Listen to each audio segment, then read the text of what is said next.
ॐ सहनाववतु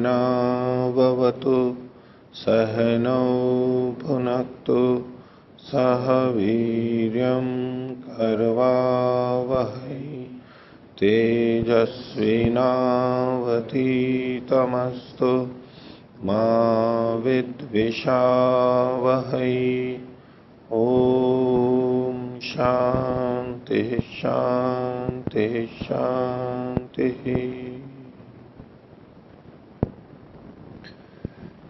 मीमांसा दर्शन की 56वीं कक्षा।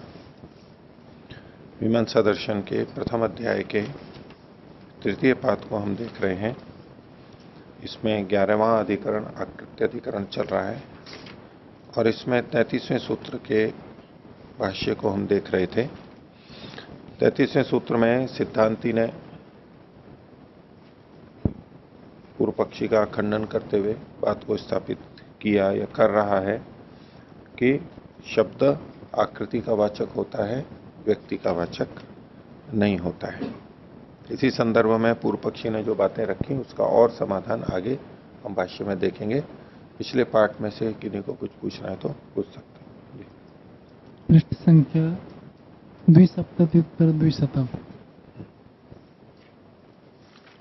प्रथम पंक्ति 272 पृष्ठ संख्या 272 प्रथम पंक्ति। हाँ, यदि य एव लौकिका तो एव अर्थात् य एव लौकिका तो एव वैदिका एवं हाँ, तो एव अर्थात्। ये वाक्य रचना ठीक नहीं है, लेकिन उसका तात्पर्य हमारे को लेना पड़ेगा। यह एव भी देखो यहां पर इन्होंने कोष्ठक में लगाए हैं। यदि लौकिकास्त एव अर्था, तो यदि यह एव लौकिकास्त एव, इसका तात्पर्य तो वही है। यहां पर ये वाक्य रचना टूटी हुई है, अब जैसी भी है उपलब्ध हो रही है, लेकिन हम अर्थ इसका समझ ही रहे हैं पृष्ठभूमि के आधार पर कि जो लौकिक हैं वैदिका अर्थ, य एव लौकिका अर्थ त एव वैदिका अर्थ। यहां तक शब्द के लिए भी बात है, यहां पर वही शब्द है और वही अर्थ है, दो बातें चल रही हैं। लेकिन यहां आप इस वाक्य में केवल अर्थ लेकर के भी कर सकते हैं। यदि य एव लौकिका अर्थ त एव वैदिका, अर्थ को दोनों जगह लेंगे, वैदिका को लौकिका के विपरीत अध्याहार करके यहां पर संगति लगाएंगे। युधिष्ठिर जी ने देखो इसका क्या किया है। यदि जो ही अर्थ लौकिक हैं वे ही वैदिक हैं, ठीक है, ये करना ही पड़ रहा है, यहाँ वैदिक को इनको लाना पड़ रहा है ना, ये तो अर्थ नहीं बनेगा, त्रुटित वाक्य है। अग्रिमे पृष्ठे टिप्पण्यां द्वितीया टिप्पणी अत्र न आकृतिर्जाति, तो अत्र इति को अभिप्राय अस्मिन् पंक्तौ अथवा अस्मिन् प्रकरणे अस्मिन् शास्त्रे वा। ये जो इन्होंने ऊपर दिया है, इति चेत व्यक्ति पदार्थ कस्य आकृति चिन्ह भूता भविष्यति। वैसे तो आपका प्रश्न ये है कि यहाँ जो आकृति शब्द लिखा हुआ है पृष्ठ 273 पर और नीचे टिप्पणी इन्होंने दे दी है कि अत्र न आकृतिर जाति, यहाँ आकृति का मतलब जाति नहीं है। वैसे आकृति का मतलब जाति भी लिया जाता है, व्यक्ति और आकृति, व्यक्ति और आकृति की जगह जाति, ये चलता है। लेकिन न्याय दर्शन में व्यक्ति अलग है, आकृति अलग है और जाति अलग है, तीन अलग अलग की है। यानी आकृति को जाति से वहां अलग करके लिखा है, वो संस्थान विशेष जो है उसका, उसको आकृति के रूप में लिया गया है। तो यहां इस संदर्भ में जब आकृति शब्द आ रहा है तो कहीं तो जाति जैसा लग रहा है, हम और जगह ले ही ले रहे हैं, लेकिन इस जगह पे खासतौर से ये कहना चाह रहे हैं टिप्पणी में, यहाँ इस जगह पे, यहाँ पर जाति अर्थ न लेकर के और आकृति यानी संस्थान विशेष स्वरूप वो ही लेना चाहिए, ये इन्होंने टिप्पणी दी है। यहां पर मतलब इसी जगह पे व्यक्ति पदार्थ कस्य आकृति चिन्ह भूता भविष्यति, व्यक्ति वो पदार्थ है और आकृति उसका चिन्ह हो जाएगी कि इस प्रकार की आकृति वाली ये व्यक्ति है, गौ व्यक्ति है, इस तरह की आकार प्रकार वाली ये है। तो यहां वो संस्थान विशेष को ले रहे हैं, ऐसा इन्होंने लिखा है। बाकी उसको आप जाति से भी लेंगे, जब हम जाति का प्रयोग करते हैं तो वहां भी तो आकृति आ जाती है उसमें। शासनादिमान, ककुतमान, ये जो सारा हम बोल रहे हैं तो ये उसके संस्थान विशेष को ही तो बोल रहे हैं, जाति को बताते हुए। तो उस दृष्टि से अगर जाति अर्थ भी लेते हुए चलेंगे तो कोई आपत्ति नहीं लग रही है इसमें। पर ठीक है, इसको मतलब ये और हटा करके ये कहना चाह रहे हैं, चल सकता है। आकृति जाति भी चल सकती है, मैं ये कहना चाह रहा हूं। पर इन्होंने टिप्पणी दी है, ठीक है, नहीं हो सकती तो उसको केवल संस्थान विशेष देंगे तो वो ज्यादा अच्छी तरह घट रहा है, इतना ही है। बाकी जाति में भी कोई आपत्ति तो लग नहीं रही है, क्योंकि सब जगह हम आकृति का मतलब यहाँ जाति ही लेकर के चल रहे हैं। आकृति का मतलब यहाँ जाति ही तो लेकर के चल रहे हैं हम। हाँ, है भेद किया नहीं है वहां पर, तो जहां स्पष्ट भेद होगा तो वहां भेद मान करके चलेंगे, वहां गोबली वर्धन न्याय से जाति और आकृति को अलग अलग कर लेंगे, और नहीं तो दोनों को मिला करके एक ही रूप में, पर्याय के रूप में प्रयोग कर लेंगे। अग्रे तत्रैव भाष्ये य एवं आकृति ही स गौरीति, तो स गौरीति स गौ व्यक्ति रीति अथवा स गौ। हाँ, यह एवं आकृति, ये पूर्व पक्षी है ना, जो आकृति है वही गौ है। गौ व्यक्ति अथवा व्यक्ति, व्यक्ति, गो व्यक्ति, क्योंकि तो व्यक्ति को कहना चाह रहे हैं ना। शब्द से किसका बोध हो रहा है, तो पूर्व पक्षी का ये सूत्र है, तो जो ये आकृति है वही गौ है, यानी गौ व्यक्ति, गो व्यक्ति कहना चाहते हैं। नीचे देखिए ना, इन्होंने लिखा भी होगा, जो इस आकृति वाली है वह गौ है। इन्होंने व्यक्ति लिखा नहीं, लेकिन ये व्यक्ति ही आएगा, अर्थ गो व्यक्ति ही आएगा, पूर्व पक्षी का है। और 75 275 पृष्ठ पर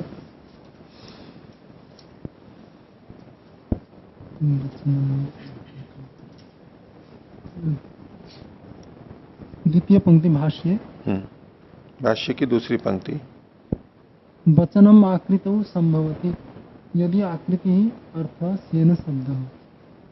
हाँ, तो पृष्ठ 275 पर 33वां सूत्र और भाष्य की दूसरी पंक्ति। हाँ, वचनम आकृतो संभवति, आकृति जाति, तो जाति को नित्य भवति, जाति तो नित्य होती है, पर ठीक है, यहाँ आकृति वो स्वरूप वाला ले लेंगे, वहां पर यहाँ पर स्वरूप वाला लेंगे, लेकिन जाति साथ में जुड़ी हुई है। शेन चिन्हम चिन्वित इति वचनम आकृतो संभवति, यहाँ स्वरूप ही अर्थ लिया जाएगा। आकृति मतलब यहाँ पर स्वरूप। भाई शेन आप उसको देखो दोनों तरह से ले सकते हैं। वहां जो बनने वाला है वो शेन की स्वरूप वाला बनेगा, यहाँ आकृति मतलब जाति ना होकर के वो जो उसका घेरा है, आकार विशेष है, वो गृहित हो रहा है। सीधा सीधा तो ये अर्थ आ रहा है, लेकिन यहां जिस समय हम जाति अर्थ भी लेंगे तो उससे जाति गृहित होती है, तो जाति मतलब वहां शेनत्व, तो उसका जो आकार है वो वहां पर दिखाई दे रहा है। शेन व्यक्ति नहीं है, शेन का कोई, शेन में जो सामान्य धर्म है, शेन में जो आकृति विशेष ये सामान्य धर्म है वो वहां पर दिखाई दे रहा है। तो सामान्य धर्म जो हुआ वो जाति हो गया। उस दृष्टि से आप इसको जाति भी ले सकते हो, लेकिन सीधे देखेंगे तो यहाँ आकार विशेष ही लिया जाएगा। व्यक्ति अनित्य भवति, जाति तो नित्यम भवति। हाँ, एक दृष्टि से ठीक है कि जाति नित्य होती है, जाति नित्य होती है। चयनम कथम संभव, निर्माण कैसे होता है?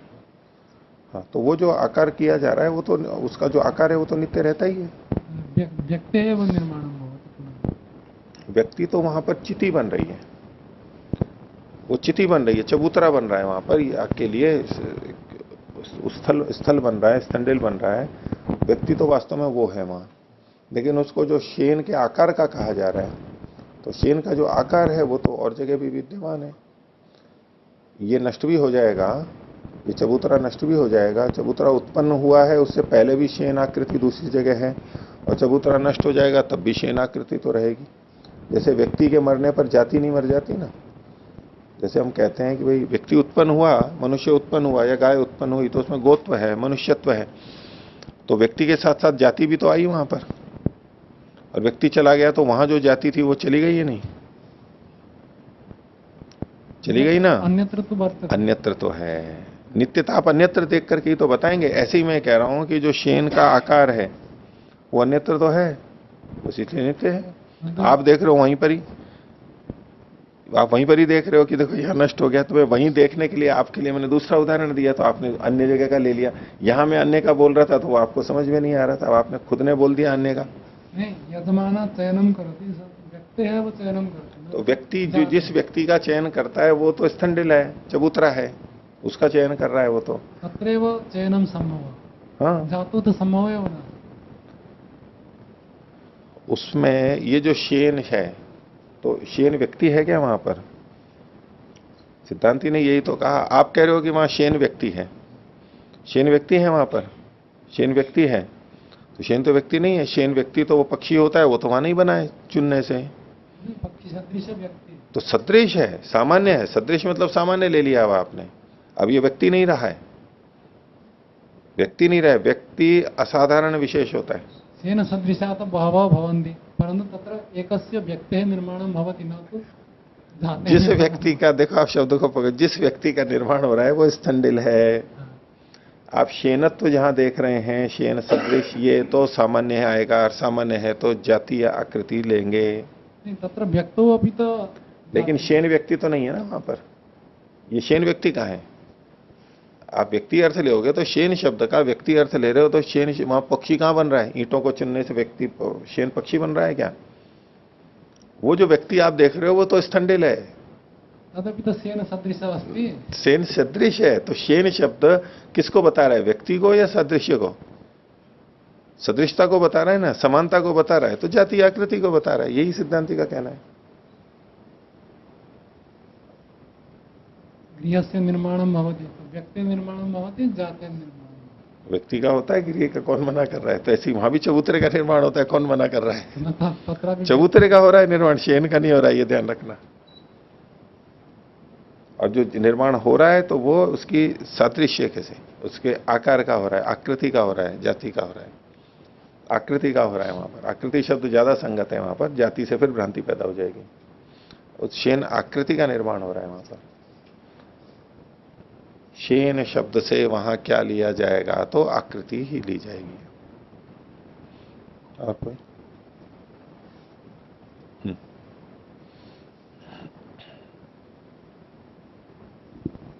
ओ पृष्ठ संख्या 270 भाष्य के ऊपर से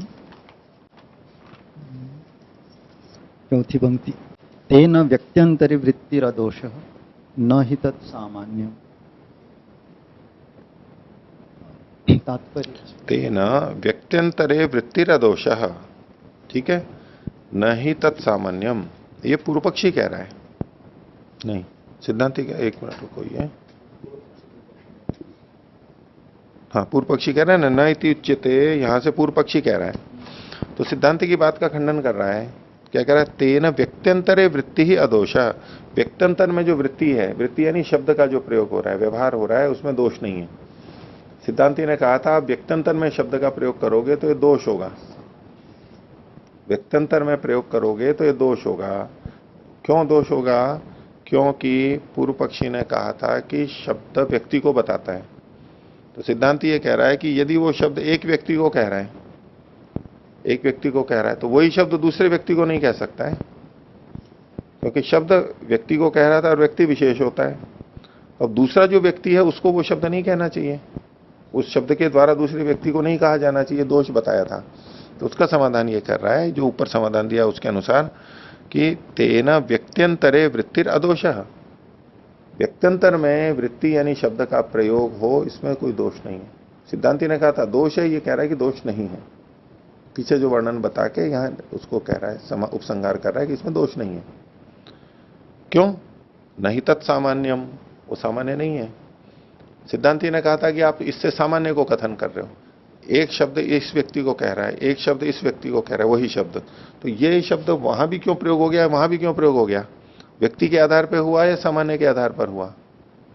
तो सिद्धांति का कहना था कि सामान्य के आधार पर हुआ।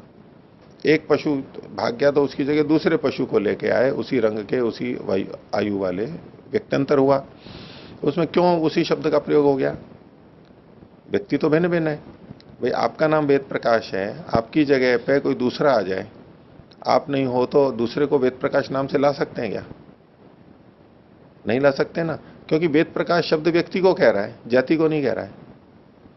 हमारे जो नाम हैं ये सब नाम व्यक्ति को कह रहे हैं, जाति को नहीं कह रहे हैं। सत्यजित नाम भी एक व्यक्ति को कह रहा है, जाति को नहीं कह रहा है। न मनुष्य जाति को कह रहा है, किसी भी जाति को नहीं कह रहा है। हमारे जो नाम हैं ये व्यक्ति को कह रहे हैं। तो यदि शब्द व्यक्ति को कह रहा है तो वो व्यक्ति यदि नहीं है तो वो शब्द अब दूसरे व्यक्ति में प्रयोग नहीं हो सकता। सिद्धांती आक्षेप कर रहा है पूर्व पक्षी पर, दूसरे व्यक्ति में प्रयोग नहीं होना चाहिए। तो अगर प्रयोग हो रहा है तो क्या मतलब हुआ, वहां सामान्य है कुछ ना कुछ। जैसे कि प्रधानमंत्री शब्द एक व्यक्ति में प्रयोग किया जा रहा है, दो व्यक्ति नहीं है ना, पूरे भारत में प्रधानमंत्री नाम से एक ही व्यक्ति है। तो प्रधानमंत्री शब्द यूं तो व्यक्ति में प्रयोग किया जा रहा है, अब वो एक व्यक्ति हट गया, अब दूसरा चुन करके आ गया, अब उसको भी प्रधानमंत्री कह रहे हैं। व्यक्ति भिन्न हो गया, व्यक्त्यंतर हो गया, लेकिन शब्द प्रधानमंत्री ही प्रयोग किया जा रहा है। तो इसका मतलब क्या हुआ, प्रधानमंत्री शब्द किसको बता रहा है, सामान्य को बता रहा है कि वो कोई विशेषता थी जो इस तरह से चुन के आता है और होता है, तो वो प्रधानमंत्री शब्द से कहा जाता है। उसकी जगह दूसरा आएगा तो वो भी उसी शब्द से कहा जाएगा। ऐसे जिलाधीश है, बदलते रहते हैं, हर संस्था में जो अधिकारी हैं वो बदलते रहते हैं। पद के नाम से जब शब्द का प्रयोग किया जाएगा तो एक के हटने पे जब दूसरा आएगा तो अब यहां वो शब्द सामान्य को बता रहा है। कुछ ऐसी चीज थी जो पहले वाले अधिकारी में भी थी और वही चीज दूसरे अधिकारी में भी है, तो ये जो प्रधान शब्द है ये प्रधानत्व को बता रहा है। प्रधानमंत्री, मंत्रियों में जो प्रधान है, मुखिया है, ये किसी सामान्य को बता रहा है जो अनेक व्यक्तियों में देखी जा रही है। तो यदि शब्द का अर्थ व्यक्ति है तो व्यक्त्यंतर में प्रयोग नहीं होगा। यदि आप उसको व्यक्त्यंतर में प्रयोग कर रहे हो तो सामान्य को कह रहे हो, आप व्यक्ति को नहीं कह रहे हो। और सामान्य को कह रहे हो तो यह आकृति हो गई, एक विशेष स्वरूप हो गया, उसी जैसा ये हुआ, सादृश्य को हो गया।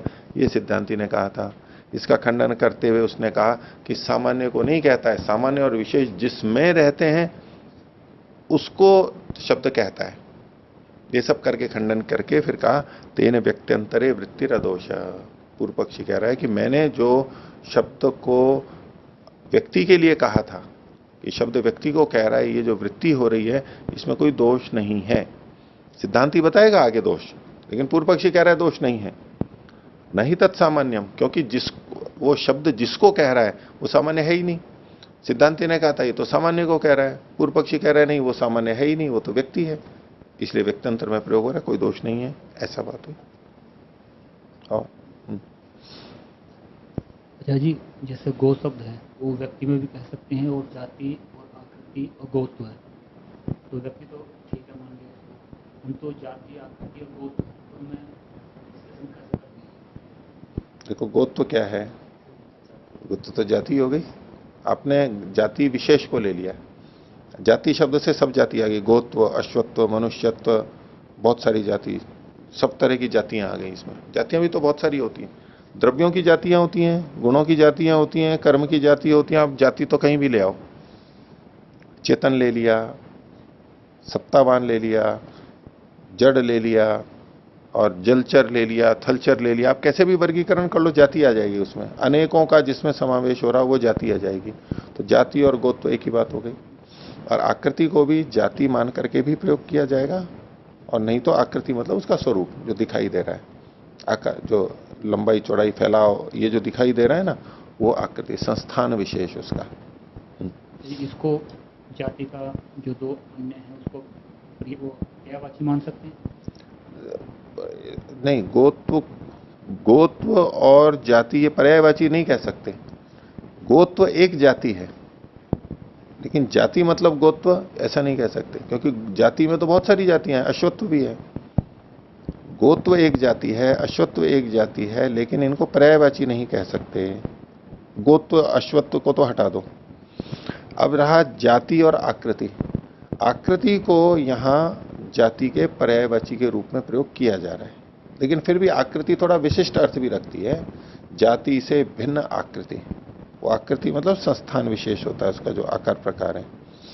यहां थोड़ा चूंकि जाति को जिस ढंग से यहां प्रस्तुत कर रहे हैं वो आकृति वाला अर्थ अधिकार है, इसलिए आकृति शब्द का प्रयोग किया गया है। बाकी यहां जाति और आकृति को एक मान करके कथन किया जा रहा है। हाँ। पृष्ठ संख्या 276, इसमें जो पहला अनुच्छेद है उसकी अंतिम जो दो पंक्तियां सिद्धांति की है, यद्यपि उच्यते, ये दोनों पंक्तियां समझ में नहीं आई।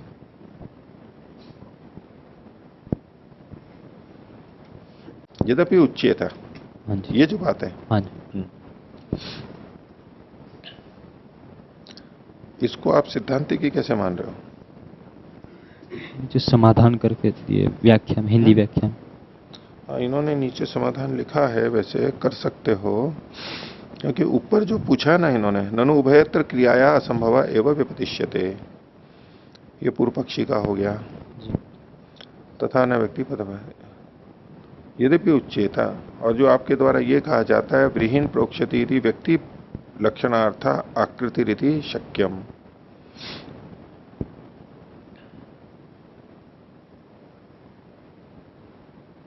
उसी को ऊपर वाली बात को ही खोल रहे हैं ना ये यहां पर, यद्यपि उच्चेता व्रीहीन प्रोक्षति, ठीक है। तो इसमें व्यक्ति लक्षणार्थ आकृति, व्यक्ति के लक्षण के लिए आकृति है यहां पर, यानी आकृति के द्वारा व्यक्ति को लक्षित किया जा रहा है।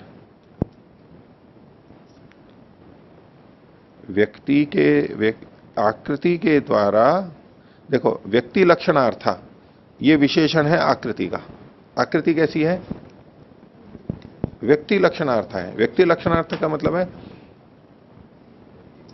व्यक्ति का लक्षण करने के लिए, व्यक्ति को लक्षित करने के लिए है आकृति, यानी आकृति के द्वारा व्यक्ति को लक्षित किया जा रहा है। आकृति को जान करके व्यक्ति तक पहुंच रहे हैं। यदि आकृति नहीं होगी तो व्यक्ति का पता नहीं लगेगा। यहां पर व्रीहीन प्रोक्षति में व्रीहि शब्द से व्यक्ति का भी पता लग रहा है और आकृति का भी पता लग रहा है।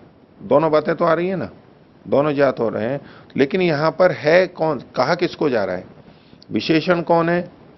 विशेषण और विशेष्य के रूप में। तो व्रीहि शब्द से पहले आकृति का पता लगा, विशेषण, और उस विशेषण के द्वारा विशेषित किया गया व्यक्ति को।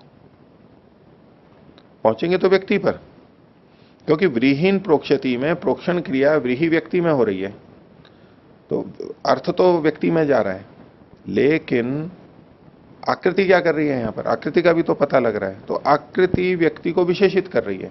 जैसे दंडी शब्द है, तो दंडी में किसको कहा जा रहा है? दंड वाले उस आदमी को, पुरुष को। और दंडा क्या है वहां पर? जान तो डंडे का भी हो रहा है, तो डंडा वहां पर डंडे वाले को विशेषित कर रहा है। तो डंडा उस व्यक्ति के लक्षण के लिए है, व्यक्ति के लक्षण के लिए, उसको लक्षित करने के लिए, उसके लक्षण के रूप में है। तो व्रीहीन प्रोक्षति इस वाक्य में व्यक्ति लक्षणार्थ आकृति रीति शक्यम, व्यक्ति को लक्षित करने के लिए आकृति है यहां पर, ये कह सकते हैं।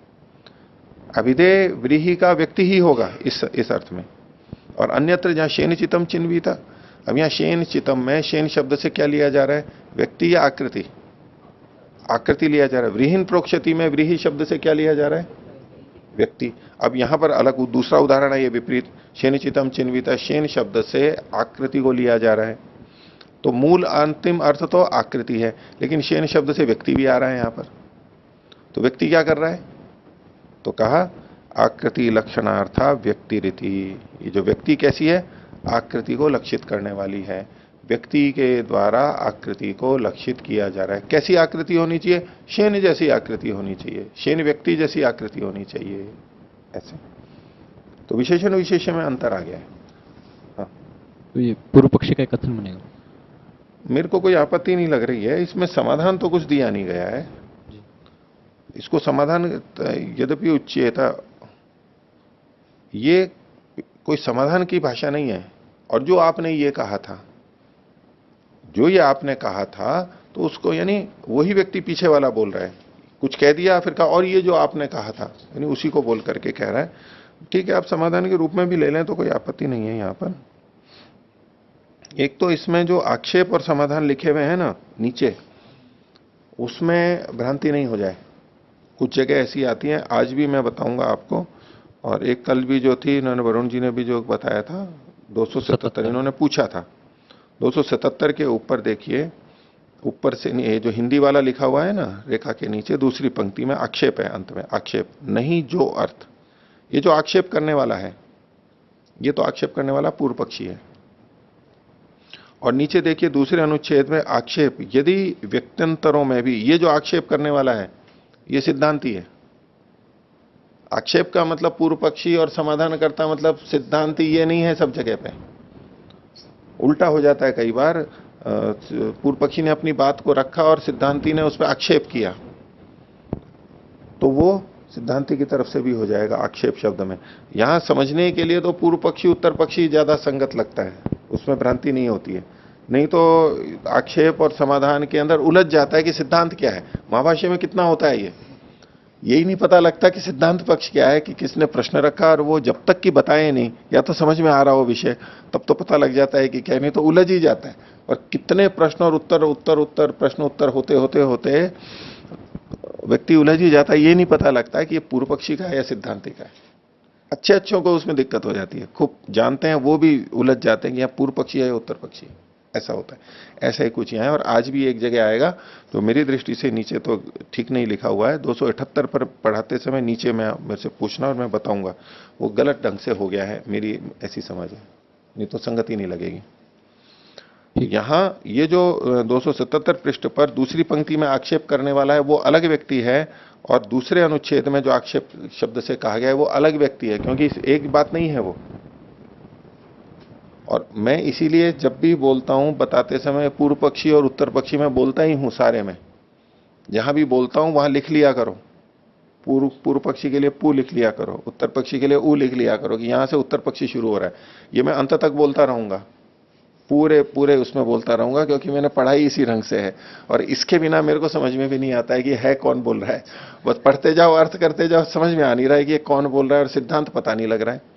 इसलिए ये विभाजन बहुत आवश्यक है कि बोल कौन रहा है, ये किस पक्ष की बात है। इसलिए मैंने सब जगह मैंने लिख रखा है पूरे उसमें पढ़ते समय।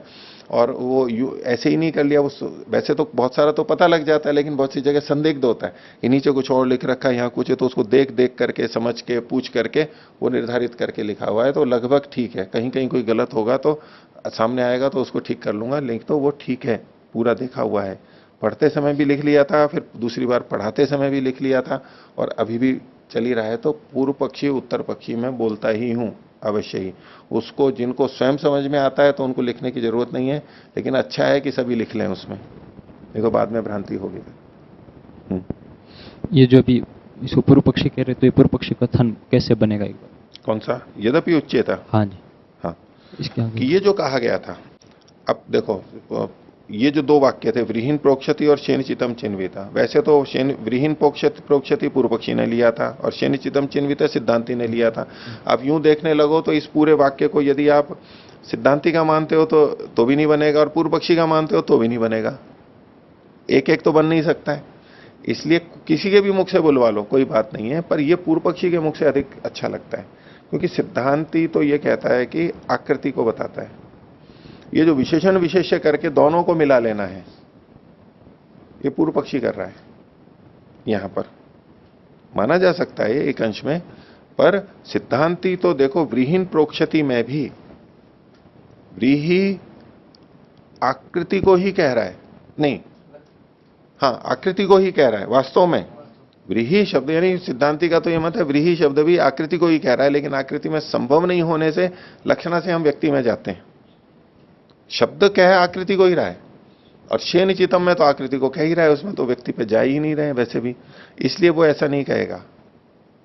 कथन जो नीचे दूसरी पंक्ति वो कथन नहीं बनेगा फिर, अगर पूर्व पक्ष का माने तो शेन चितम चिन्वती वदितुम आकृत लक्षणार्थ व्यक्ति इति, लेकिन सिद्धांति तो इसको आकृति मान। देखो ये जो सारा वर्णन, आप कौन सी पंक्ति कह रहे हो? उसी के नीचे जो दूसरी पंक्ति है, यद्यपि उच्चते की अगली पंक्ति। हाँ हाँ जी, हाँ, उसमें बोलो आगे। अन्यत्रापि शनजम चिन्वित इति वदितुम आकृत लक्षणार्थ व्यक्ति ही इति। हाँ, लेकिन सिद्धांति तो इसको आकृति मानता है। अब ये कह रहे कि आप इसको व्यक्ति मानते हो, लेकिन लक्षणार्थ से आकृति कहते हो। ये अपनी बात कह रहा है, ये नहीं कह रहा है कि सिद्धांति को कि आप ऐसा मानते हो, ये नहीं कह रहा है कि आप ऐसा मानते हो। ये तो शनिचितम चिन्वित उदाहरण सिद्धांति ने दिया था, लेकिन इसकी व्याख्या पूर्व पक्षी कर रहा है अपने ढंग से कि हम यहां ऐसा मान लेंगे, यानी वो दोनों को ले रहा है। यहां पर वो इन शब्दों के द्वारा दोनों का ज्ञान करा रहा है। यद्यपि जाति का प्रयोग हो रहा है, आकृति को जना रहा है, लेकिन व्यक्ति यहां पर विशेषण के रूप में आ रहा है, बिना विशेषण के विशेष्य को लक्षित नहीं किया जा रहा है, तो विशेषण लक्षण के रूप में आएगा और उससे उसको संकेत किया जाएगा। उधर उल्टा है, वहां पर आकृति के द्वारा व्यक्ति को लक्षित किया जा रहा है। ऐसे दोनों तरह से ठीक है। इसको पूर्व पक्षी का मान के चलें, कोई आपत्ति है नहीं मेरी दृष्टि से। तो इसमें नीचे इन्होंने जो समाधान लिखा है ये विचार नहीं है। ठीक है, और पूछना?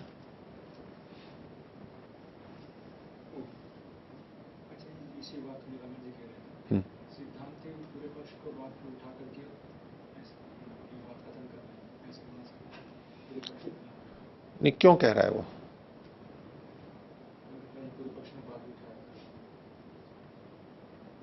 नहीं, अगर इसको हम सिद्धांति की तरफ से माने तो पूर्व पक्षी की बात को कह रहा है। पूर्व पक्षी ने इस ढंग से तो पहले नहीं कहा है ना।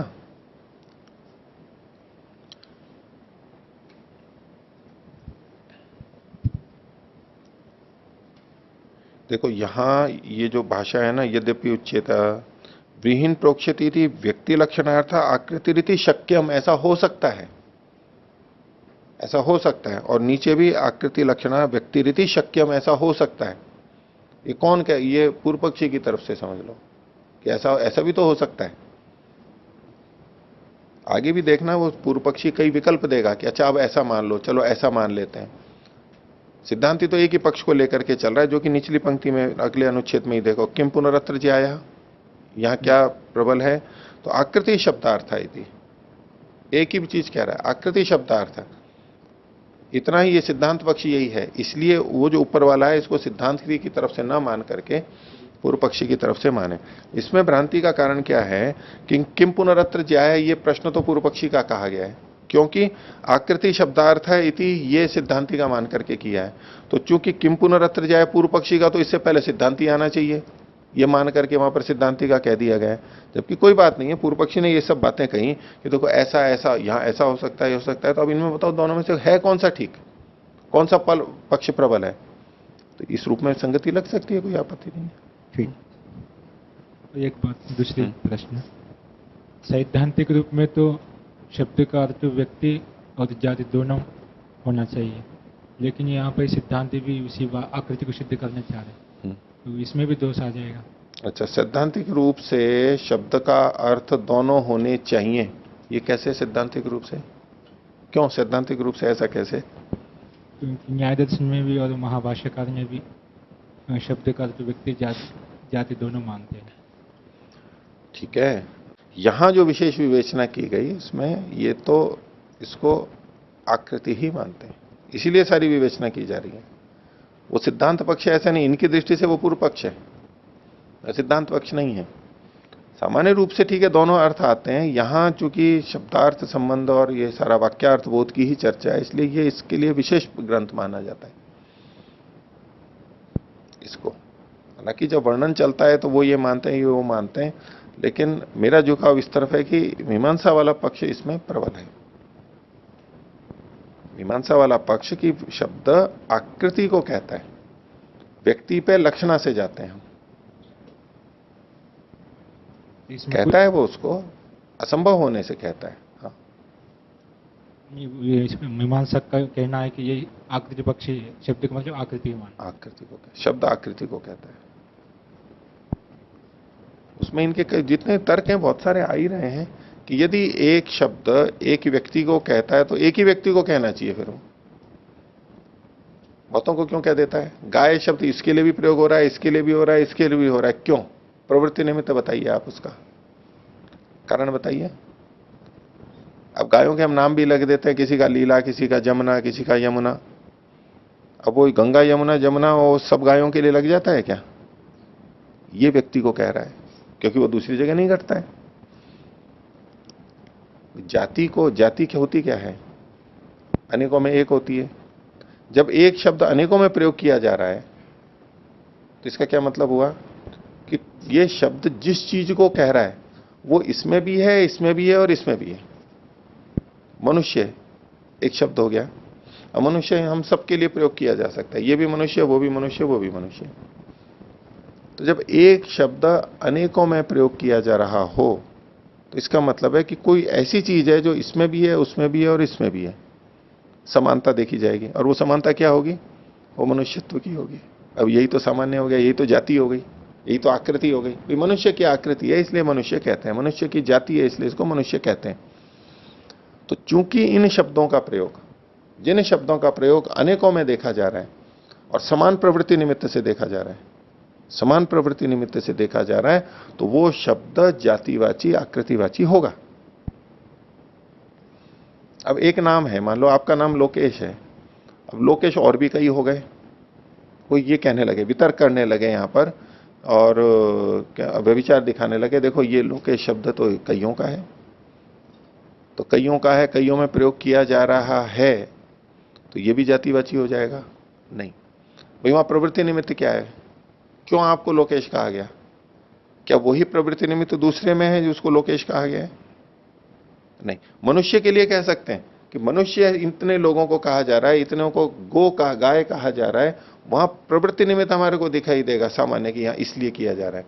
लेकिन जो सामान्य व्यक्ति होते हैं जिसके हमारे नाम, मान लो एक ही नाम वाले सैकड़ों हजारों लोग भी हो सकते हैं एक एक जगह पे, उसी नाम वाले से होते हैं, और वहां प्रवृत्ति निमित्त नहीं है, वो तो नाम रखे गए हैं वैसे, इसलिए वो शब्द अनेकों में प्रयोग किए जाते हुए भी जातिवाचक नहीं है। जातिवाचक शब्द सामान्य को देखते हुए प्रवृत्त होगा, इसलिए सामान्य का मतलब जाति लेते हैं। सामान्य मतलब समानता देखेंगे, यहां भी वो चीज है, यहां भी वो चीज है, वहां भी वो चीज है, इसलिए वो शब्द वहां पर प्रयोग किया जा रहा है। जब जब हमें ये मिलेगा तब तब हम मानेंगे कि ये शब्द जातिवाचक है। और एक ही नाम जब अनेक व्यक्तियों को, पुरुषों के, मनुष्यों के देखे जा रहे हैं, वहां आप कोई प्रवृत्ति निमित्त नहीं बता सकते कि जिस कारण से इसका नाम है उसी कारण से उसका है, ये नहीं कह सकते। और करेंगे तो व्यभिचार आएगा, हम कहने लगेंगे ये भी मनुष्य है, देखो इसके भी 2 आंख नाक कान है, इसके भी हैं, तो फिर तो और बाकी सब भी है, उनका भी लोकेश नाम रख दो। वो प्रवृत्ति निमित्त नहीं घटेगा, वहां पर अयादाति व्याप्ति को प्राप्त होगा। इसलिए नाम जो वैसे जो नाम है, ये नाम कैसे होते हैं? जातिवाची आकृतिवाची होते हैं, ये मीमांसकों का सिद्धांत, ये प्रबल है। हालांकि ठीक है, इसमें पक्ष विपक्ष सब चलते हैं, विचार वो चलता रहेगा जिंदगी भर। अभी जो हम पढ़ रहे हैं, जो इनकी दृष्टि है उसको समझ रहे हैं। हो गया? हाँ। ओम।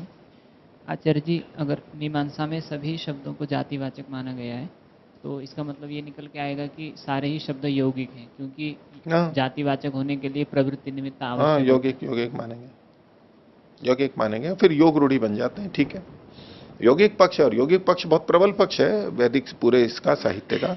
यौगिक जो पक्ष है, निरुक्तकार और ये सब तो है यौगिक ही मानते हैं। ठीक है, अब कुछ रूढ़ी शब्द भी मान लेते हैं भाई, जिनका हमारे को प्रकृति प्रत्यय पता नहीं लग रहा है तो रूढ़ी मान लेते हैं, व्याकरण उसको भी मान लेता है, पर फिर भी वहां भी निरुक्त कहता है कि वहां भी प्रकृति प्रत्यय की विवेचना करके देख लो, व्याकरण कर देगा वहां पर भी। तो सबको तो यौगिक ही माने, और महर्षि दयानंद इस पक्ष के बड़े समर्थक रहे हैं कि ये यौगिक अर्थ है, रूढ़ी नहीं है, यौगिक अर्थ है। आचार्य जी, और एक बात थी, जैसे जो संज्ञा शब्द होते हैं, जैसे किसी का नाम देवदत्त है, तो मीमांसा के अनुसार अगर हम माने कि जातिवाचक होते हैं, तो यहाँ पर तो देवदत्त शब्द व्यक्तिवाचक है। मैं ऐसा कहाँ कह रहा हूँ, मैं अभी जो बोल रहा था इनको, वो समझ गया, मैं आगे कुछ कहना चाह रहा हूँ। तो व्यक्तिवाचक है, तो उसको भी अगर जातिवाचक कुछ लोग ऐसे घटाते हैं, क्योंकि देवदत्त जब छोटा था तब उसका नाम रखा गया था देवदत्त, लेकिन अब उसकी अवस्था बड़ी होगी तब भी वो देवदत्त कहला रहा है। अगर उसका एक हाथ कट जाता है तब भी वो देवदत्त कहलाता है। इसका मतलब वो एक आकृति विशेष, मतलब उस द्रव्य का नाम नहीं था। अगर द्रव्य का नाम होता तो वो द्रव्य के बदलने से, अवस्था परिवर्तन होने से वो हो जाता था, लेकिन वो भी जातिवाचक है। ये कोई तर्क नहीं हुआ विशेष, ये कोई बात नहीं हुई कि ये व्यक्ति का वाचक है। ये तो आप व्यक्ति पक्ष में भी दोष आएगा, ये तो जाति पक्ष में है, तो ये तो देवदत्त तो शब्द जाति को बोल ही नहीं रहा है ना। ये जो देवदत्त नाम रखा गया, ये व्यक्ति को कह रहा है, ये असाधारण विशेष व्यक्ति को बोल रहा है। भिन्न भिन्न अवस्था में रहने वाला जो देवदत्त है, अलग अलग है वो, तो उस सभी अवस्था से युक्त जो देवदत्त उसको उस जैसा कोई और, उस जैसा कोई और है क्या? नहीं, जिस समय में नाम रखा गया उसके बाद में वो अलग ही बदल गया देवदत्त। तो बदल गया तो क्या हुआ? इससे क्या कहना चाह रहे हो आप? मैं ये कहना चाह रहा हूँ कि देवदत्त शब्द भी जातिवाचक है। तो जो जाति होती है वो बदलती रहती है। तो नहीं, आप तर्क क्या दे रहे हो कि देवदत्त शब्द जातिवाचक है। क्यों है जातिवाचक? क्योंकि पहले बच्चा था, फिर बड़ा हो गया और कभी हाथ भी कट गया। ये जो परिवर्तन आ रहे हैं, परिवर्तन आते हुए भी उसी में प्रयोग किया जा रहा है, क्योंकि जाति के लिए ये कहा जाता है कि वो बदलती नहीं है। जो बदल रहा है वो व्यक्ति होता है। तो ये जो नाम रखा गया है, क्योंकि जो अगर बदलने के कारण बदलता व्यक्ति है, अगर व्यक्ति वाचक होता तो व्यक्ति के बदलने पर नाम भी बदल जाना चाहिए था। ये आपका उसमें तर्क है। ऐसा नहीं है। वहां पर अगर जाति को कहा जा रहा है, यहां जो आप कह रहे हो ना, एक अंग भंग होने पर भी वो व्यक्ति वही रहता है, जाति भी रहती है। आप केवल इतना सा लक्षण देख रहे हो कि व्यक्ति तो बदलता है और जाति अपरिवर्तन होती है। तो इस लेकिन व्यक्ति भी एक देश के नष्ट होने पर भी वही व्यक्ति कहलाता है, क्योंकि मुख्य बात वहां पर अभी भी है। हाथ के कटने पर भी वही व्यक्ति कहलाता है, होता वो व्यक्ति ही है। एक अंग से भिन्न मतलब छिन्न है, वो रहित है, तब भी वो व्यक्ति ही कहलाता है। इससे इसको जाति सिद्ध नहीं हो जाती, व्यक्ति में भी घटता है ये तो लक्षण। और अगर इसको आप जाति कह रहे हो, इसको देवदत्त को, तो उस जैसा और कौन है? क्योंकि जाति के लिए हमें अनेकों को दिखाना पड़ेगा। अवस्थाएं नहीं है, तो अवस्थाओं में समानता क्या है? अगर आप उसको अवस्था को कह रहे हो तो अवस्थाएं तो समान नहीं है, अवस्थाएं तो जाति नहीं है।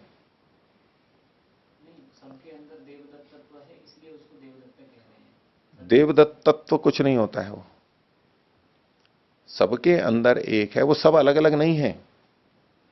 आप जाति का वो लक्षण कि अनेकों में भी जो एक रहती है, भेद होने पर भी एक ही रहती है। भिन्नेषु अभिन्ना, छिन्नेषु अछिन्ना, ये जो लक्षण किया जाता है, तो वो अलग अलग व्यक्तियों को देखा जाता है। यहां आप व्यक्ति नहीं बदल रहे हो, एक ही व्यक्ति में भेद आ रहा है और आप उसको अलग अलग व्यक्ति मान करके कल्पित करके और उसमें जाति का आरोप कर रहे हो। व्यक्ति तो एक ही है, वहां पर भिन्नता तो दिखाई दे, भिन्नता दिख रही है, लेकिन व्यक्ति नहीं बदला है। व्यक्ति ही परिवर्तन हो गया। व्यक्ति नहीं परिवर्तित हुआ, बूढ़ा हो गया तो व्यक्ति नहीं, व्यक्ति बदला है का मतलब एक जो व्यक्ति है उसमें बदलाव आया है। व्यक्ति बदलने का मतलब होता है कि एक आदमी यहां कुर्सी पे बैठा है और उसकी जगह दूसरा व्यक्ति ड्यूटी पे आ गया है। अब ये व्यक्ति बदलना, एक की जगह दूसरा आना, ये व्यक्ति बदलना अलग होता है, वो घटेगा यहां पर। आप जो कर रहे हो है एक ही व्यक्ति है और उसमें बदलाव आ रहा है, तो ये व्यक्ति बदल गया, ये अलग चीज हो गई। व्यक्ति बदलना शब्द के दोनों अर्थ होते हैं। तो जब एक की जगह दूसरा आता है, एक की जगह दूसरे में भी वो देखा जाता है, तब जाति का प्रयोग होगा। एक ही व्यक्ति में जो बदलाव आ रहा है, इससे व्यक्ति नहीं बदला है। आप ये बताओ बदलाव किस में आ रहा है? ये जो आप कथन कर रहे हो कि आपके वचन को दोहरा के प्रश्न कर रहा हूं मैं। आपका प्रश्न है कि ये जो उसमें बाल्यावस्था, वृद्धावस्था, युवावस्था आ रही है, बदलाव आ रहा है, फिर भी देवदत्त शब्द का प्रयोग हो रहा है, यानी कोई ऐसी चीज है जो अपरिवर्तनशील है वहां पर, और वो जाति होनी चाहिए। ठीक है, अच्छा, ये जो बदलाव आ रहा है ये किसमें आ रहा है? कितने व्यक्ति हैं? ये एक ही व्यक्ति है। एक ही व्यक्ति है, लेकिन पहले एक था, वो बदल के दूसरे रूप में आ गया। एक ही व्यक्ति है ना, आपने बोल दिया ना, एक ही व्यक्ति है, वो एक ही व्यक्ति है। तो उसको जाति तब कह सकते हैं जब ये ही इसका जो जातित्व है, जिसके लिए देवदत्त शब्द का प्रयोग किया जा रहा है, वो अन्य व्यक्ति में भी दिखाई दे। जी, एक ही व्यक्ति तो है, लेकिन एक बालक अवस्था में जो एक व्यक्ति है, वो वृद्धावस्था में वो व्यक्ति भिन्न हो गया, अवस्था भेद से उसमें परिवर्तन हो गया। इसीलिए मैंने आपसे बुलवाया था कि ये जो बच्चा, युवा, वृद्ध और हाथ कटा है, ये एक ही व्यक्ति है। तो आपने एक व्यक्ति बोला था, आपने पूछा था कि किसमें परिवर्तन हुआ, व्यक्ति किसमें हुआ, तो मैंने कहा व्यक्ति में। तो व्यक्ति एक है या अनेक है? तो व्यक्ति तो एक ही है, व्यक्ति तो एक ही है। परंतु बालक, वृद्ध इत्यादि भेद से देखेंगे तो अवस्था भेद से उसमें भिन्नता तो आएगी नहीं। यही तो बिंदु गलत कर रहे हो। मैं एक व्यक्ति है या व्यक्त्यंतर है, उसमें दो तरह के अर्थ होते हैं, आप भिन्न अर्थ ले रहे हो जबरदस्ती। और ये कुतर्क के रूप में जिसने भी प्रयोग किया होगा कि यहां भी हम माने, या टिप्पणी की होगी, चर्चा किसी टीका वीका में पढ़ा होगा आपने, कहीं है वर्णन है? ये है व्याकरण भाष्य में, किसमें? नहीं, ये महाभाष्य के अंदर आया है। हाँ, तो इसमें व्यक्ति तो वही है ना, ये तो कुतर्क है। नहीं है, वो जाति नहीं माना जाएगा। देवदत्त जो आप मीमांसा की दृष्टि से देखिए, नहीं तो जी इसमें ये बात आएगी, क्योंकि जैसे यहाँ पर तर्क कर रहे हैं कि अगर हमने एक गाय को गाय कहा, अगर व्यक्तिवाचक है वो गाय शब्द, तो दूसरे गाय में प्रयोग नहीं किया जा सकता है। क्यों नहीं किया जा सकता? क्योंकि व्यक्तिवाचक है। उसी प्रकार से यदि हमने एक बालक को हमने देवदत्त नाम दिया, तो अब वृद्ध हो गया तो उसको देवदत्त कह ही नहीं सकते, क्योंकि एक विशेष अवस्था में उसको नाम दिया गया है। विशेष अवस्था का नाम नहीं था? नहीं, नाम विशेष अवस्था का नहीं था, लेकिन विशेष अवस्था से युक्त एक नहीं। अच्छा, महाभाष्य में ये क्या पूर्व पक्ष का है, सिद्धांति का है? इसका खंडन किया है या नहीं? ये स्वीकार्य है ये? नहीं, महाभाष्य का जो आप बता रहे हो थोड़ा अलग रूप में आता है, जैसे जाति वैसे सीधा सीधा नहीं बताया उसको। हाँ। जैसे आज भोजन खाया देवदत्त और 2 दिन के बाद खाता तो वो देवदत्त बदल गया, ऐसे वहां पर कथा है। नहीं, इससे सिद्ध क्या करना चाहिए? ये तो एक उदाहरण हुआ नहीं, कि आज जो रोटी खाने वाला देवदत्त है, 2 दिन बाद में जो रोटी खा रहा है, तो कुछ तो परिवर्तन आ ही गया है, हर व्यक्ति में आता है। तो इससे ये तो उदाहरण हुआ, सिद्ध क्या करना चाह रहे हैं वहां? 2 अलग अलग हो गए ना, ऐसे तो नहीं, तो इससे क्या सिद्ध करना चाह रहे हैं वहां? 2 अलग अलग हो गए तो मतलब प्रसंग क्या है वहां पर? कारक मध्य है तो 2 कारक मान रहे हैं, जबकि कारक देवदत्ता ही है, फिर भी उसको 2 मान कर रहे हैं।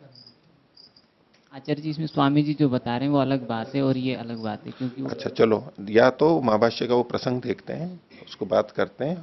लेकिन अभी जो बात है, मैंने अपना समाधान वैसे दे दिया है, 2-3 बार बोल दिया है। आप जो कह रहे हो वो नहीं घटेगा वहां पर। वो व्यक्ति नहीं बदल रहा है। व्यक्ति बदलने के 2 तरह से अर्थ हो रहे हैं। फिर बोल रहा हूं आपकी बार, इसके आगे नहीं बोलूंगा। व्यक्ति बदलने का 2 अर्थ होता है। एक ही व्यक्ति है और उसमें बाल्यावस्था वृद्धावस्था आ रही है, इसको भी हम कहते हैं व्यक्ति बदल रहा है। ये वो व्यक्ति बदलना नहीं है, इसका वाक्यार्थ बोध वो नहीं है। एक है कि भाई आज ये व्यक्ति चौकीदार है, कल दूसरा व्यक्ति चौकीदार हो गया, तो वह व्यक्ति बदल गया है। व्यक्ति बदलने का यहां ये अलग अर्थ है। तो वहां जो है वहां व्यक्ति बदला नहीं है। जब मैं ये कह रहा हूं व्यक्ति नहीं बदला है, मतलब एक चौकीदार की जगह राम की जगह श्याम नहीं आया है, ऐसे व्यक्ति नहीं बदला है। व्यक्ति वही है, वही व्यक्ति, और उसको बोध भी रहता है कि मैं ही बचपन में था और मैं ही वृद्धावस्था में हूं और मैं ही युवा हूं। ये बोध भी वहां पर रहता है। प्रत्यक्ष का अपलाप नहीं कर सकते। वो व्यक्ति तो एक ही है। और यदि आप उसको देवदत्त शब्द को जाति में मान रहे हो, तो उस जैसा कम से कम एक और होना चाहिए। ये तो अंत्य विशेष है, उस जैसा कोई नहीं है, उस देवदत्त जैसा असाधारण विशेष है। इसलिए ये एक ही व्यक्ति है, यहां जाति की कल्पना नहीं कर सकते हैं। जाति शब्द का ही प्रयोग नहीं होगा। अनेकों में एक होना चाहिए, वो अनेक लाओगे कहां से आप? इसलिए इसको जाति का प्रयोग करना तो गलत ढंग से हो जाएगा, वो नहीं होगा। ठीक है, इस पर और विचार कर सकते हैं, क्योंकि गंभीर विषय रहता है और शास्त्रीय चर्चा महाभाष्य आदि में इसकी बहुत की गई है। इनका और पक्ष देख लेते हैं हम, अभी और आगे ये विषय चल रहा है।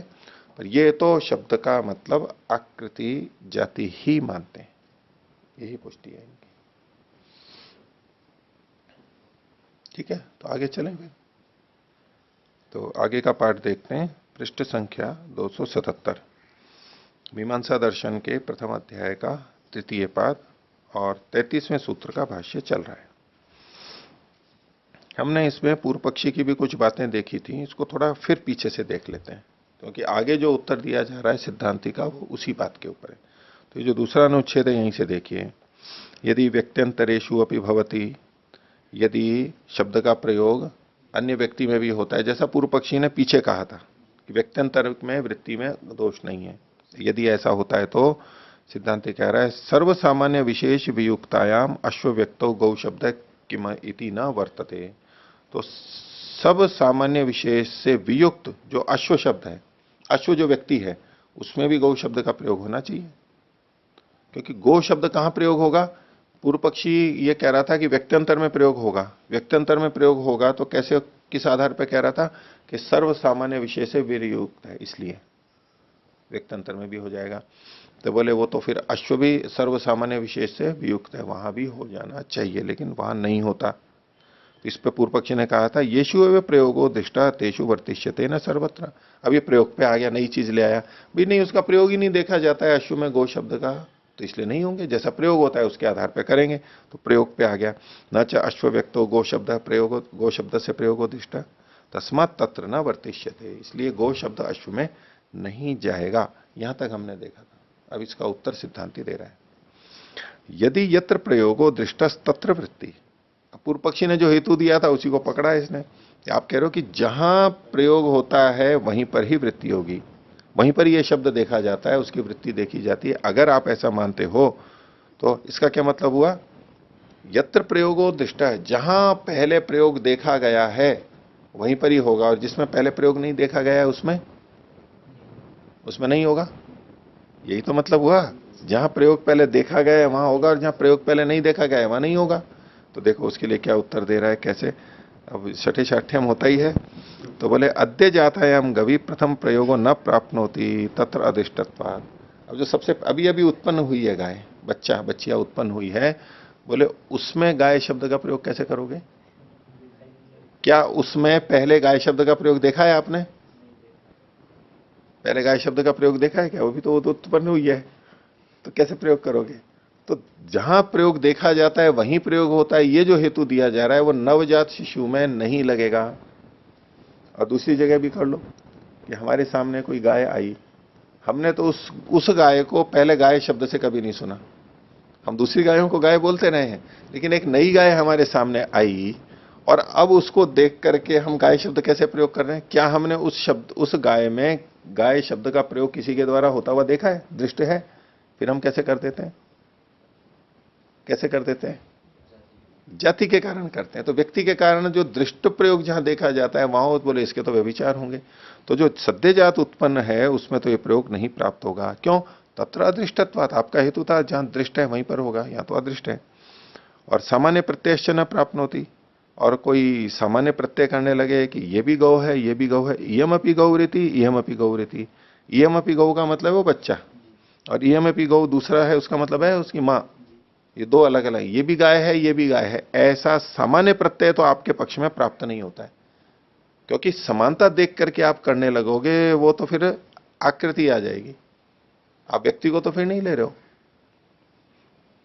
अथवा इयम वा गौरिति, इयम वा गौरिति स्यात्, अथवा आपके पक्ष में होगा या तो ये गाय है या तो ये गाय है। क्योंकि जो दृष्ट पूर्व है वो तो गाय होगी, जो दृष्ट पूर्व नहीं है वो गाय नहीं होगी। और लेकिन एक जैसे दिख रहे हैं तो लगेगा या तो ये गाय है या ये गाय, दो तो हो नहीं सकती क्योंकि व्यक्ति ही है। तो इयम वा गौरिति, इयम वा गौरिति स्यात्, ये अनिष्ट होने लगेगा। भवति तु सामान्य प्रत्ययो अधिष्ट पूर्वायाम अपनी गो व्यक्तौ। लेकिन व्यवहार में क्या होता है, भवती ऐसा देखा जाता है कि सामान्य प्रत्यय ज्ञान होता है अधिष्ट पूर्व में भी, जिस गाय को पहले नहीं देखा है, यानी नवजात है वो भी या वैसे भी नहीं है, गो व्यक्तौ, जो भी गो व्यक्ति है जिसमें अधिष्ट पूर्व है तो भी सामान्य प्रत्यय गाय का तो देखा जाता है।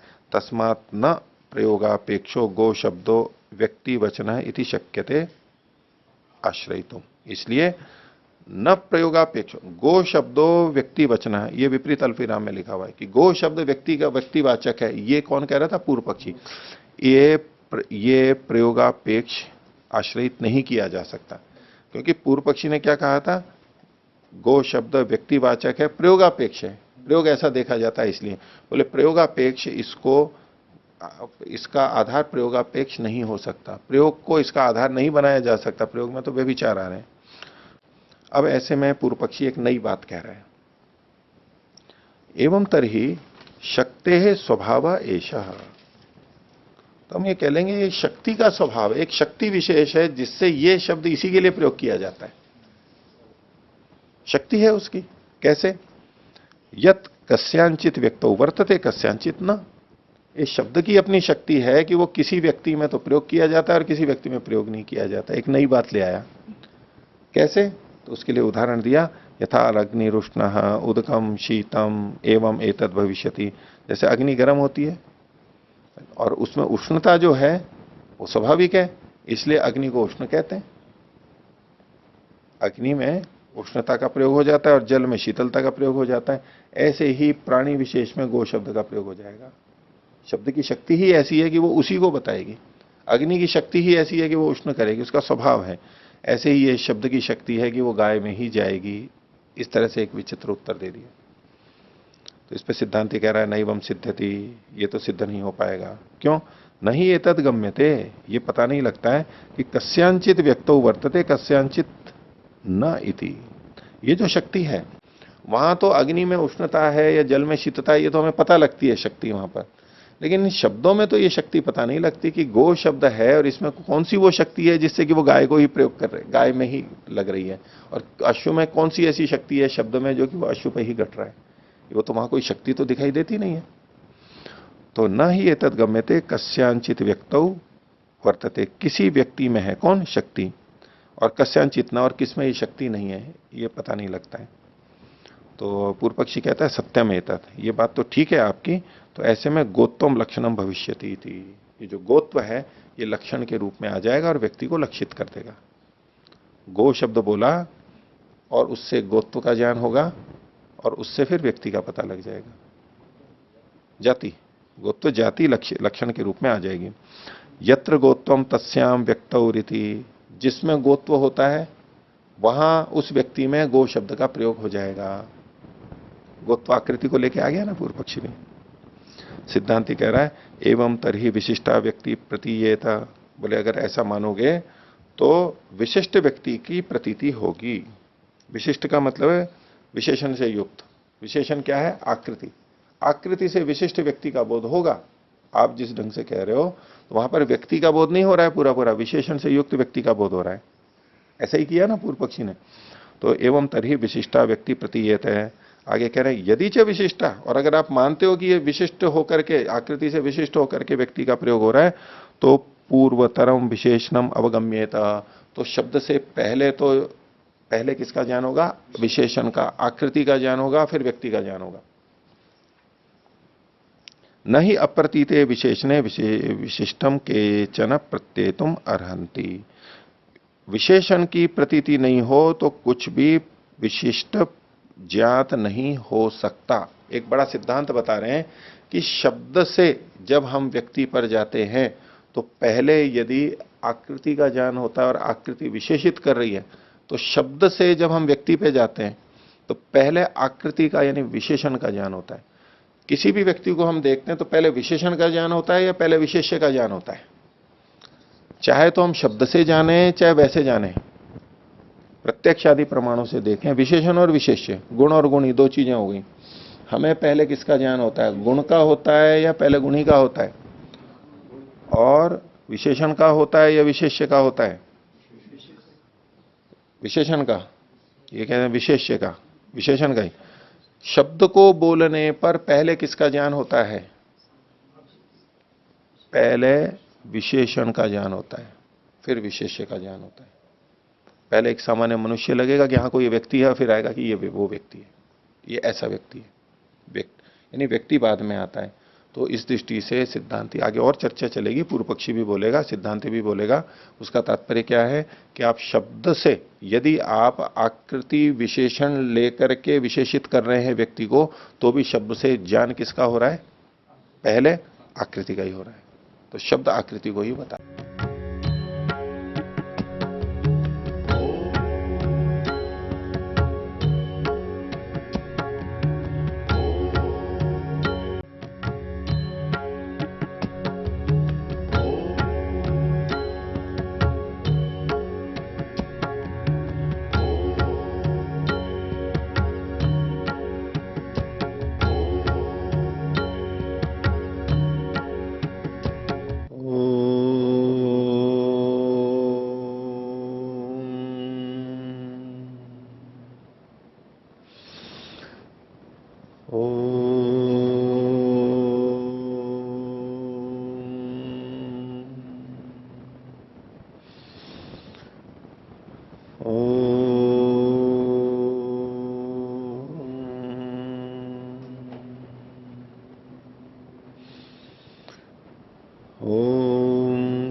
सहनाववतु सहनौ भुनक्तु सह वीर्यं करवावहै तेजस्विनावधीतमस्तु